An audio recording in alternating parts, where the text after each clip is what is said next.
welcome to this momentum talk. We're going to be going over hydration. Today I wanted to hang out on the floor, get my feet toasty from the fire.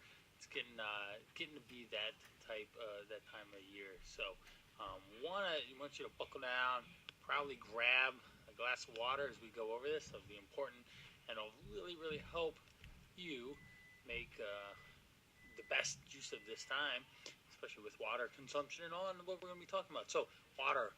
What is it? The easiest thing to think about this is that water is to the body as oil is to the car. Okay, think about it. Oil lubricates car. It's a necessity. Now, the thing that's with a car is that it's there. It stays in the car, but water in the body, it needs to be replenished every single day. So it's imperative that you're always drinking plenty of water and getting it in. Now, your body, the makeup of your body, about 70% of your muscles, remember the biceps, are made up of water. About 80% of the blood and 85% of the brain are made up of water. Now, it's used in every single part of your body, from the cells to organs to tissues to regulating body temperature to bodily functions. Okay, super duper important there. Now, again, there's so much water in the body. It's a critical way to stay lubricated, and it's a vital lubricant, and that shows up in your spinal cord and your joints and your bones. And so, about like your backbone's a little.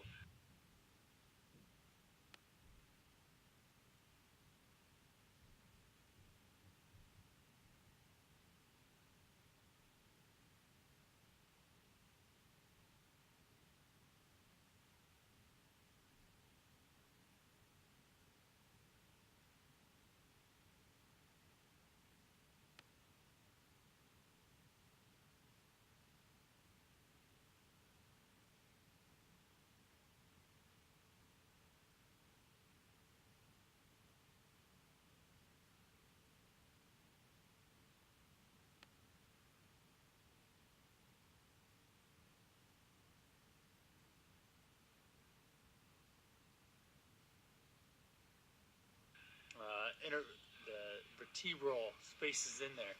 And so what happens when we're when the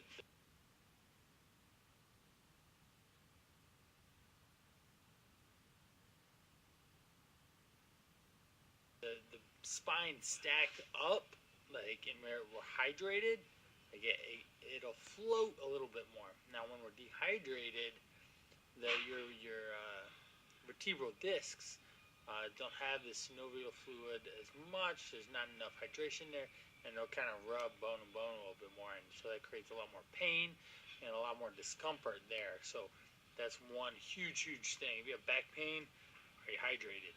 Okay.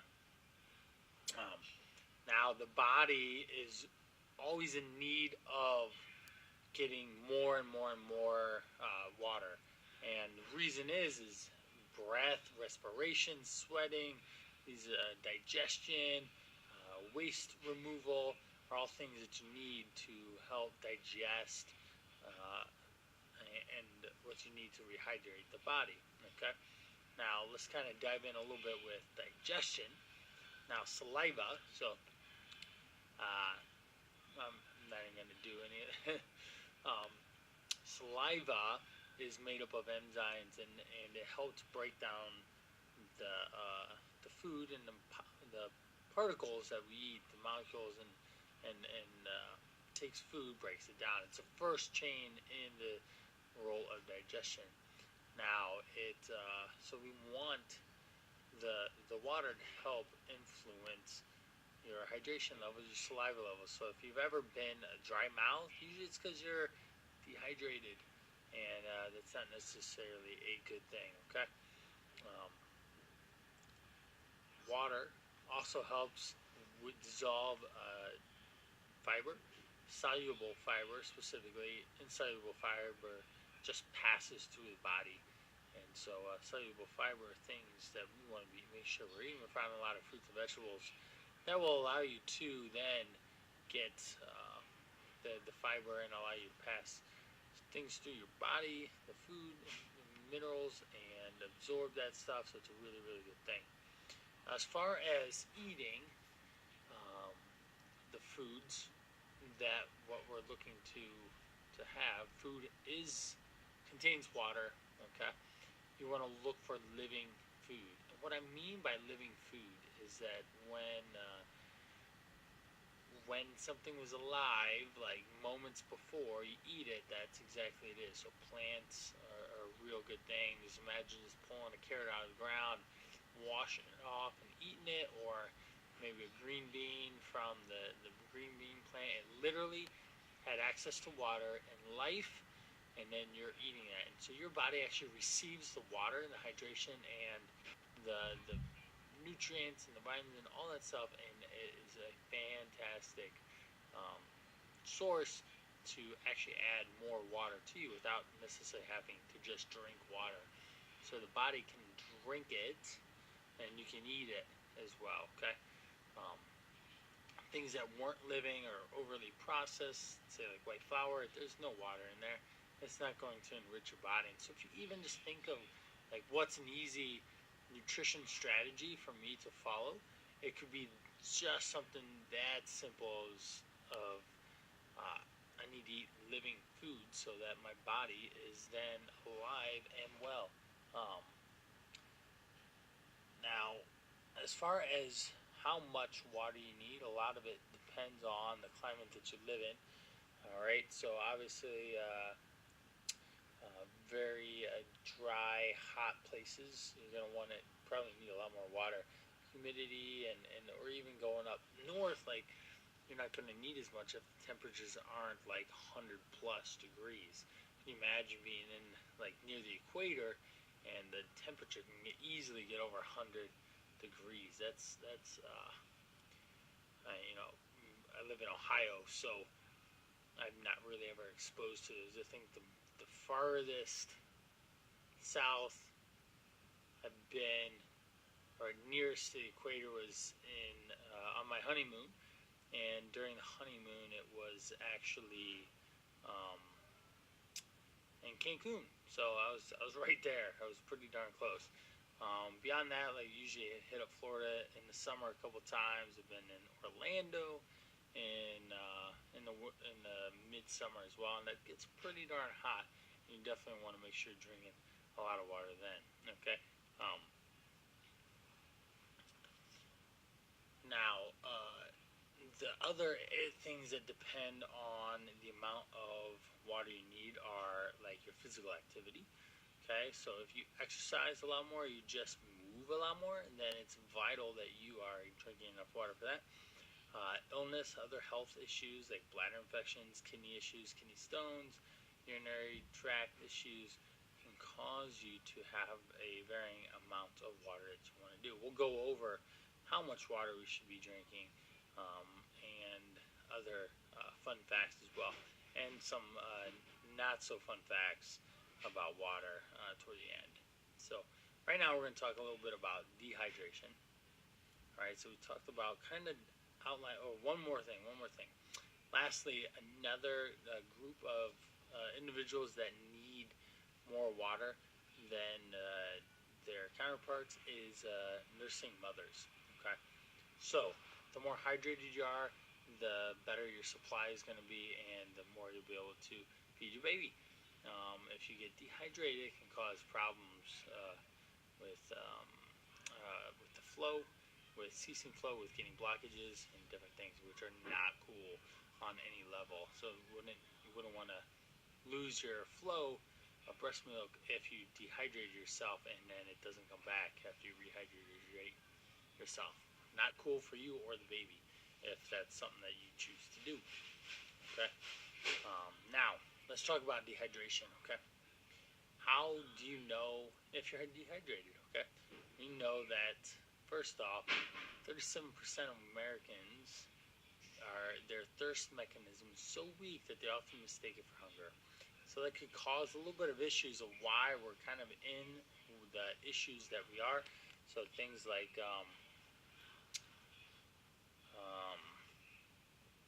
obesity rates and whatnot.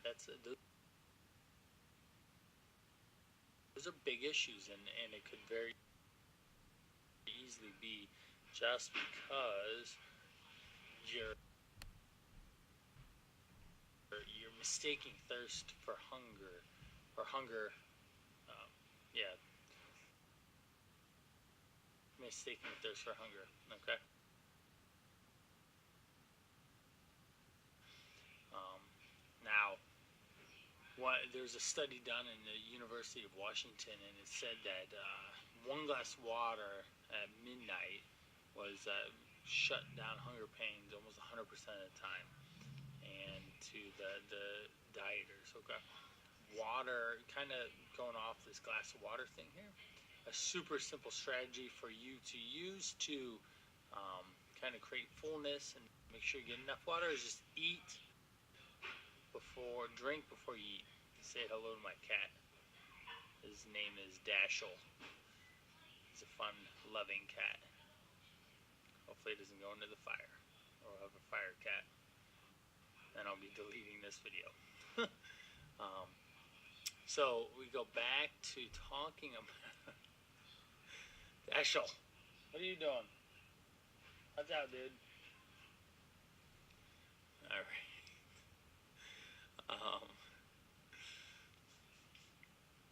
Back to drinking water, a glass of water before you eat.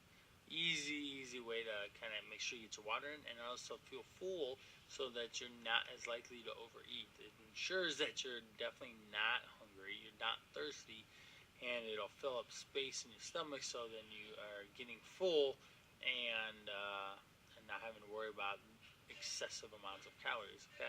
Um, as far as hydration levels go, easiest way to kind of go about this is to the um, the urine. Is it clear? Is it dark? Those are going to be telltale signs of when you're hydrated or dehydrated. So dark yellow urine is going to be dehydrated. Clear urine is going to be hydrated. Okay. Now, one interesting little tip here is by the time you actually feel thirsty, your body has lost more than 1% of its total water. Okay, and that can become a big deal. Okay, over time. All right. Now, I want to share with you my story about my dehydration. I've actually been dehydrated before to the point where I actually caused physical harm to my body, and I'll kind of tell you that. So what happened, let's lay it out. I lived with my grandma during my college days, and I lived on the second floor attic. And what I did was, I was a finished attic. It was a wonderful space, loved it there, and I lived there for 4 years.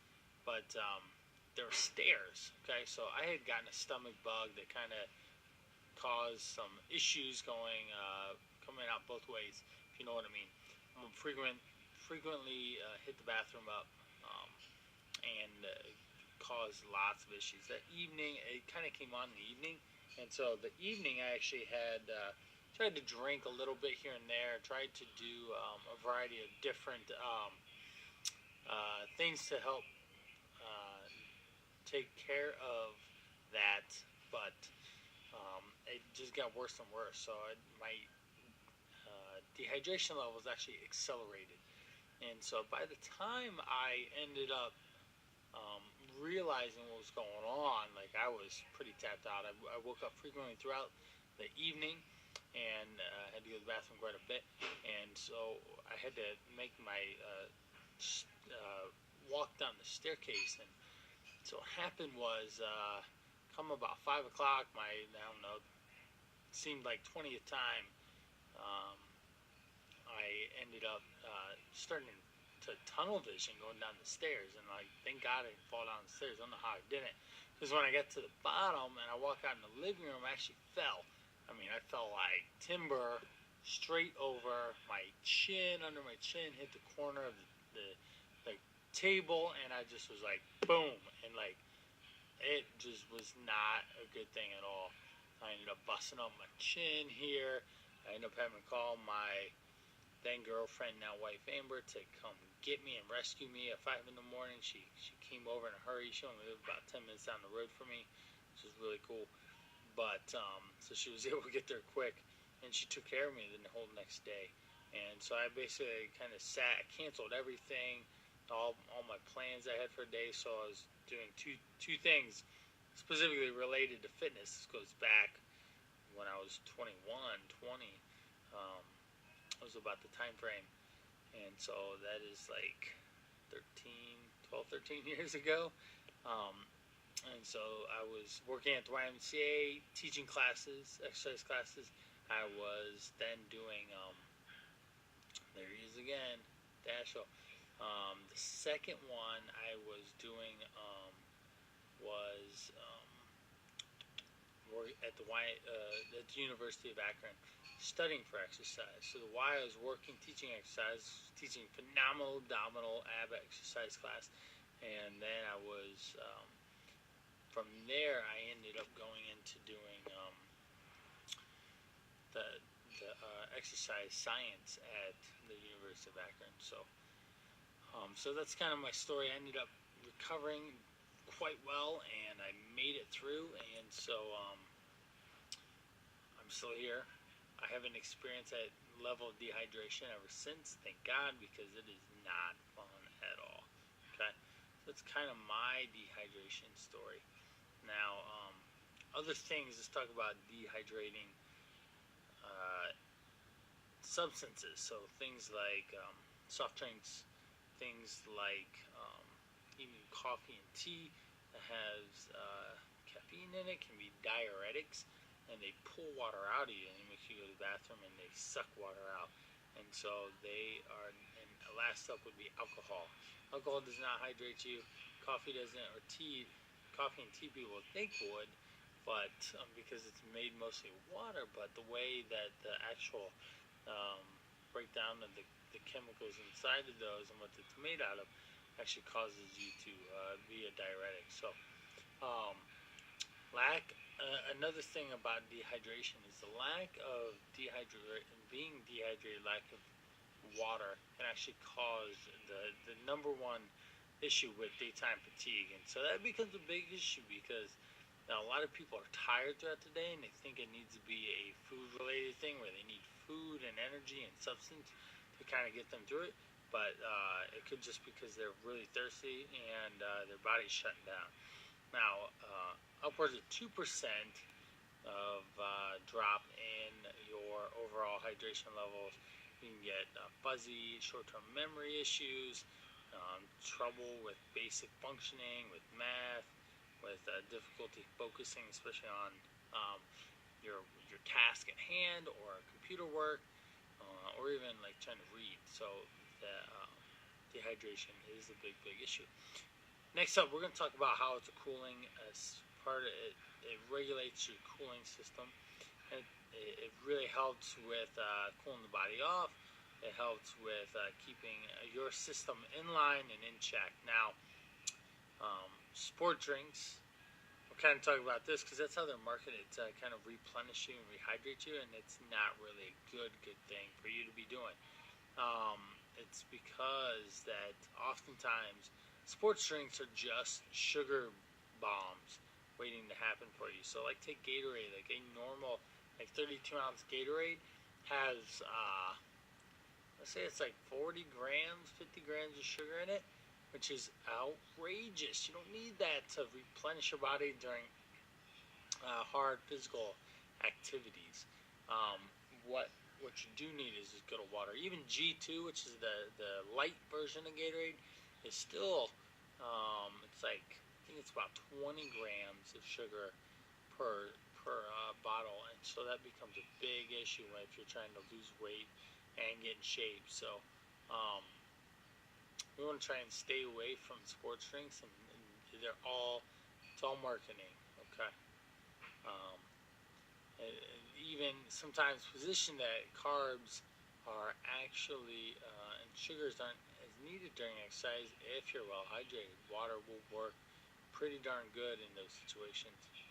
Now, when we're in those situations where you can drink 12 ounces of water and the body's going to absorb about 8 of it. So that's a pretty good return within the next 15 minutes. So it'll get the rest of the 12 after that, but first 15 minutes is a big deal.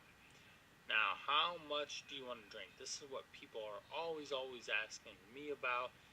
You get the 8 ounce glasses of water kind of deal, and that's just a really easy way to think about it. So that's why it kind of sticks. But I think you actually have to drink more than that. That'd be only 64 ounces.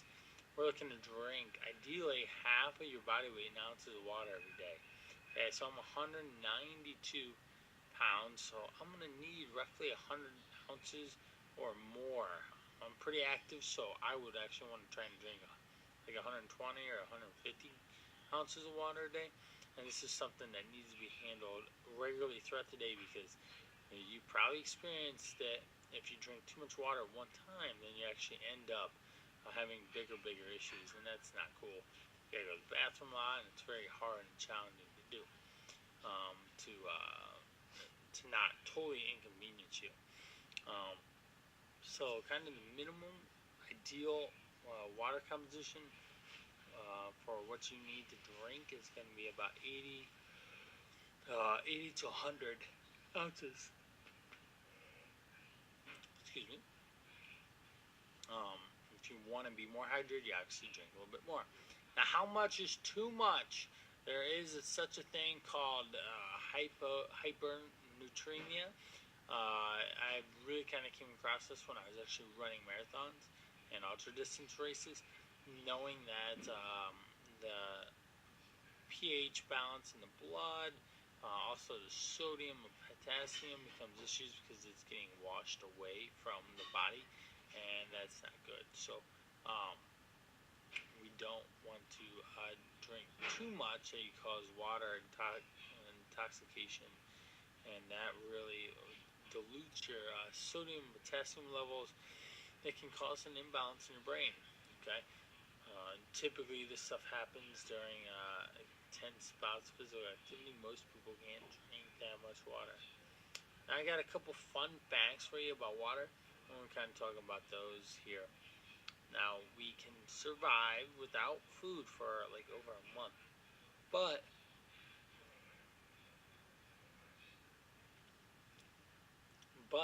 to water, we can only not drink water for a few days, typically 3 or less. Then you start getting in really big trouble. When we're not drinking enough water, it really affects our whole body, our entire system. It creates fatigue and opens up to disease. Okay, we don't want any of those. Now, for a quick fix, most people trying to indulge in caffeine-heavy, syrupy, sugary related foods, kind of giving that boost. We're not interested in that. We want full sustained energy throughout the day, and it goes back to eating properly and exercise on a regular basis, and that works out really well. So if we're under hydration and we're kind of hopped up on caffeine, this has a negative effect to your carbs, your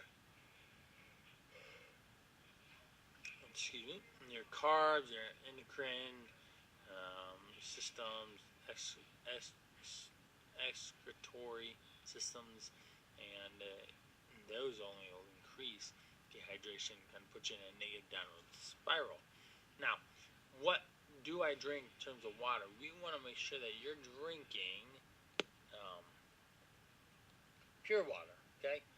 With no sugary, no non-sweetener added, none of that stuff, because that becomes a big issue. We get energy, carbs, and sugar. That is just not a good thing for you to be chasing down because you like your morning latte or whatever it is to get that caffeine, or a Slurpee to drink that up. Cool thing about water is there's no sugar, there's no calories, no fat, and it's not illegal either, or immoral or unhealthy. So water is a wonderful thing for everyone to be eating. Drinking water when you're hungry reduces the appetite. It's pretty much recommended all over the place. Now, Um, if so, we kind of talk about losing weight and reducing appetite. But one thing we want to do know is that during exercise, like just because the scale weighs less, that means it's water. It's not necessarily fat. Fat takes a while to kind of break down over time, okay, to go away, which is ultimately what we want to do. Now, good water is both a thirst quencher and super good drink. Okay. One interesting thing that I found is that you can still get dehydrated in winter, just because the sun's not out, or it is out, but it's not as hot. Doesn't mean that you can't um, not you're not gonna sweat in the winter, but doesn't mean that through perspiration and everything that you won't end up dehydrated.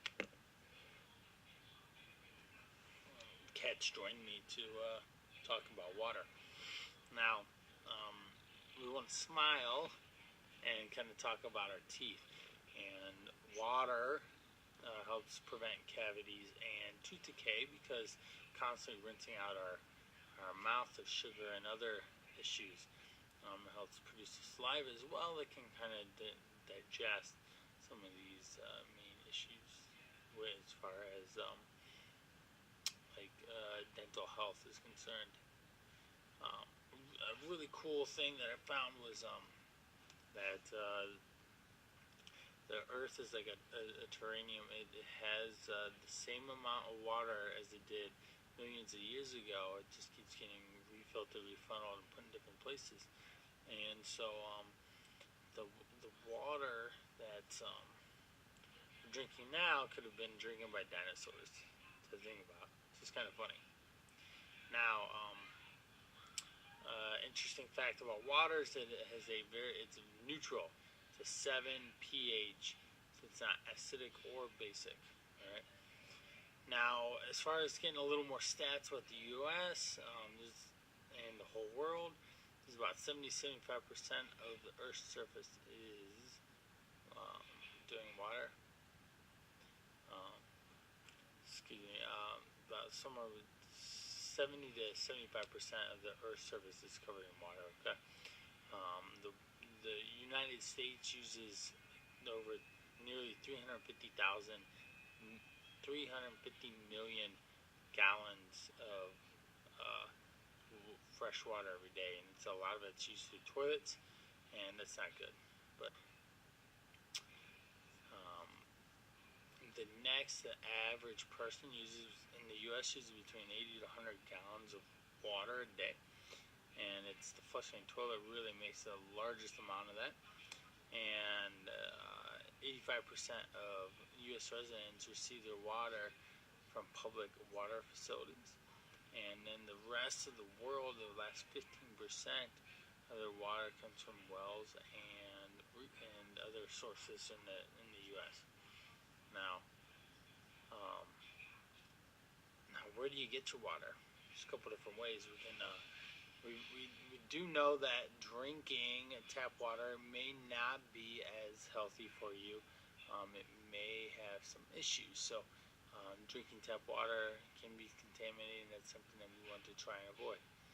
But what's next? So then that would be bottled water. Now, bottled water is kind of a racket, to be honest. You probably know that anyways. Is it cleaner? A lot of times is that bottled water is assumed to be clean and somehow better, but it's not necessarily it. It goes to federal guidelines that keep tap water higher for those that are bottled. So the federal standards of tap water are higher than bottled water. Okay, so the guidelines we want the federal government wants water quality to be better that's coming out of our faucets. Okay, so costs about 240 to 10,000 times as much as tap water. That's bottled water. Okay, price one bottle of Evian, which is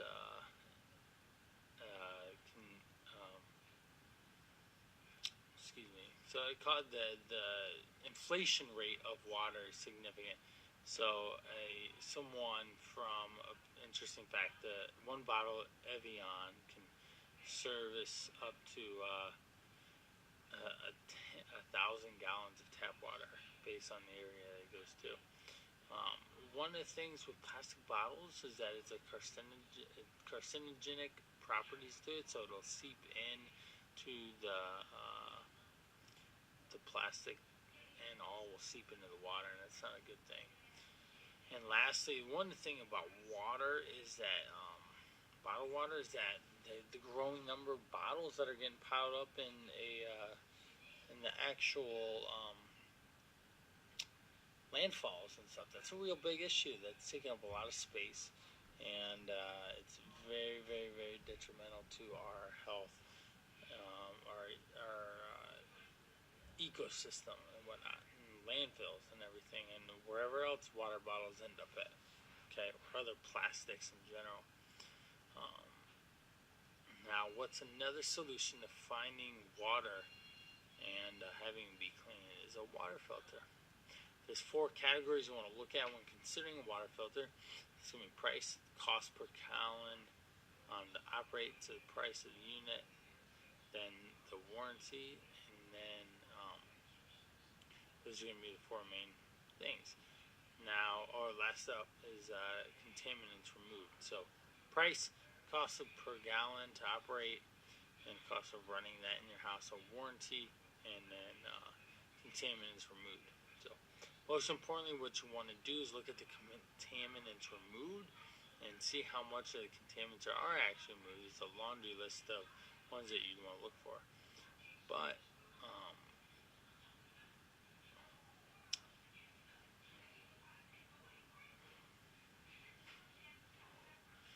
the one thing we want to make sure also is that minerals aren't removed. We want to remove the bad stuff, the contaminants, and keep the minerals. And so that's where like reverse osmosis and distillation aren't necessarily good purification processes for you to take when it comes to just daily intake. If it's a special situation, then sure, you can have that, like the reverse osmosis and distilled water, but we can find it in other ways. Okay. What we want to look for in a water filter is to remove things such as mercury, lead, volatile organic chemicals. We've got arsenic, pesticides, and a bunch of different type chlorine, and those are just a handful of them that we want to make sure that there's not in the water. It's not good.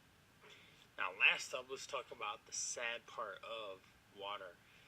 Now, about 650 million people live without safe water every day. That's a lot of people that don't have access to water.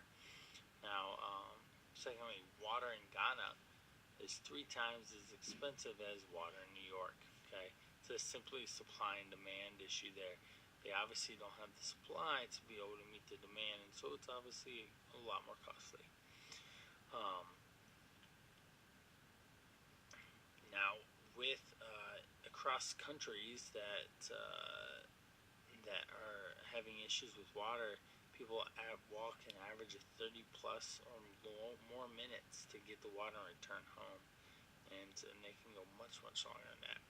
Now, the African and Asian women typically are carrying the water back from the well, and they can weigh up to 40 pounds. It's like a suitcase, an airport suitcase, and that's tremendous amount of issues that go on their top of their head.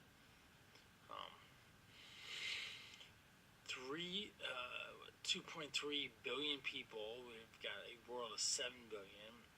They don't have access to adequate sanitation, and that's 1/3 of the populations don't have access to the good, clean, healthy water. And it costs so much energy and time to go get it, and they don't have proper sanitation. Every year, there's 600 million children that have issues with they're born into homes that do not have water or proper sanitation, That's a problem. There's a lot of critical aid charities out there that do stuff with water to help influence this issue. Okay, I would encourage you to dive in if that's something that you are interested in. Um,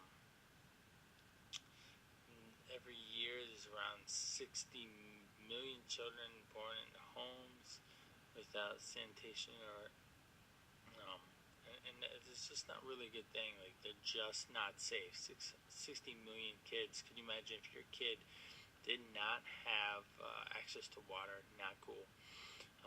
We've got over 315,000 children die every year from diarrhea type diseases that are caused by unsafe water and poor sanitation. That's like 900 kids a day.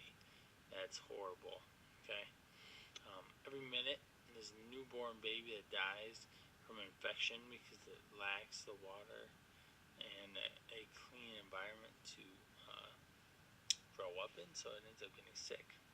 Lastly, I'm going to leave this with you, is that half of the hospital beds in developing countries are filled with people that are suffering from diseases related to poor water, sanitation, and hygiene. So, big takeaway here for today in water is stay hydrated, drink plenty of water, drink at least 100 ounces would be ideal.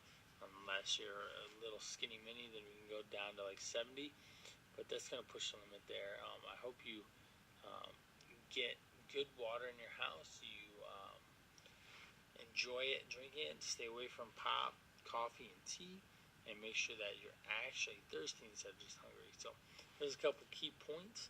I hope you have a wonderful, wonderful time. You learned something here, and we'll catch you next time.